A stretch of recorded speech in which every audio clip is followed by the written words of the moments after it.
In the quiet heart of the Midwest, where forgotten towns clung to the edge of maps, there lived a truck driver named Jack Hollister. Jack was a man of few words, more at home on the open road than anywhere else. He had faced many a storm, navigated treacherous terrains, and delivered countless shipments across the vast expanse of the country. But nothing could prepare him for the peculiar job that would take him to an isolated, forgotten place known as Blackwood Hollow. One fog-laden morning, as the sun struggled to break through the gray veil, Jack received a call from his dispatcher. A mysterious job awaited him, one that came with an air of secrecy and urgency. He was to pick up a crate from a nondescript warehouse and deliver it to Blackwood Hollow, a remote village that had been absent from maps for decades. Jack's curiosity was piqued, and he found himself steering his rig toward the warehouse, nestled in the heart of an industrial district. The place looked abandoned, and a shiver ran down his spine as he approached the loading bay. A solitary figure, clad in a long coat and a wide-brimmed hat, emerged from the shadows. He introduced himself as Mr. Thorne, a representative of the recipient in Blackwood Hollow. The crate was imposing, ornate carvings etched into its sides, as if they told a story of their own. Mr. Thorne's eyes glinted with a mixture of excitement and trepidation as Jack loaded it onto the trailer. He handed Jack a sealed envelope containing instructions. Deliver the crate to Blackwood Hollow by sunset. Do not open it. Do not stray from the path. With a nod, Mr. Thorne vanished into the mist, leaving Jack with a sense of unease that lingered like a shadow. He revved the engine and headed toward Blackwood Hollow, following winding roads that seemed to disappear into the wilderness. The forest swallowed him whole, the canopy of trees casting dancing shadows on the road ahead. As the day waned, Jack's unease grew, and he found himself glancing at the sealed envelope. His fingers itched to break the seal, but a sense of duty kept him from doing so. He pressed on, his heart pounding with a mix of curiosity and apprehension. As the sun began its descent, the trees parted, revealing the village of Blackwood Hollow. The place was eerie, frozen in time, with dilapidated buildings and cobblestone streets that seemed to lead nowhere.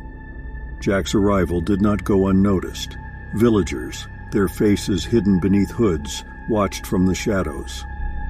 Following the instructions, Jack parked his rig in the center of the village square. A group of villagers emerged, their movements synchronized, as if they were part of a well-rehearsed ritual. They surrounded the crate, their whispers carrying on the wind like haunting melodies. Jack watched with bated breath as the villagers opened the crate. His heart pounded as a bluish mist spilled forth, tendrils of fog snaking around their feet. A sense of foreboding gripped him, and he took a step back, his instincts urging him to flee. But his feet remained rooted to the ground, as if held by an invisible force. From within the crate emerged a mirror, its surface polished to an otherworldly sheen.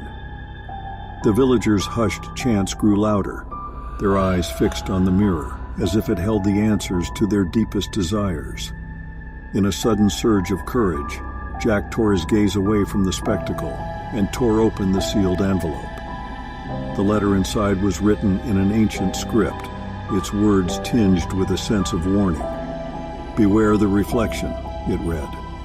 As he read those words, Jack's eyes were drawn back to the mirror, and his reflection stared back at him with a malevolent grin. Time seemed to stretch, reality warping around Jack as his reflection stepped out of the mirror. It moved with a twisted, unnatural grace, its eyes gleaming with a hunger that sent shivers down Jack's spine. He stumbled back, his heart racing, his mind reeling with a mixture of terror and disbelief.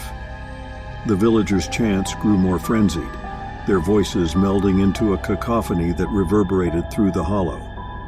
The reflection, now free from its mirrored prison, beckoned to Jack, its fingers curling in a beckoning gesture that filled him with a sense of impending doom.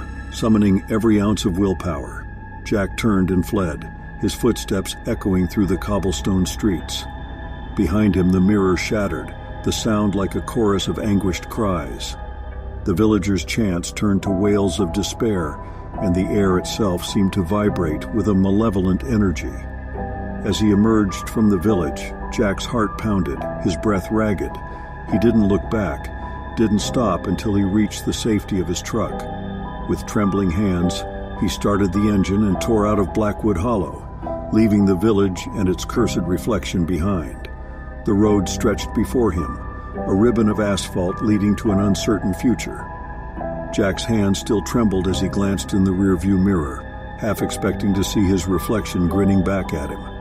But the mirror remained empty, and as the miles passed, Blackwood Hollow faded into the distance, a nightmare left behind. From that day on, Jack Hollister never spoke of what happened in Blackwood Hollow. The memory haunted his dreams, a reminder of the eerie and unsettling reality that lurked just beyond the edges of our understanding. And as he continued to drive the open road, he couldn't shake the feeling that he had glimpsed into a world where mirrors held the secrets of the unknown, and where the line between reality and nightmare was thin and fragile.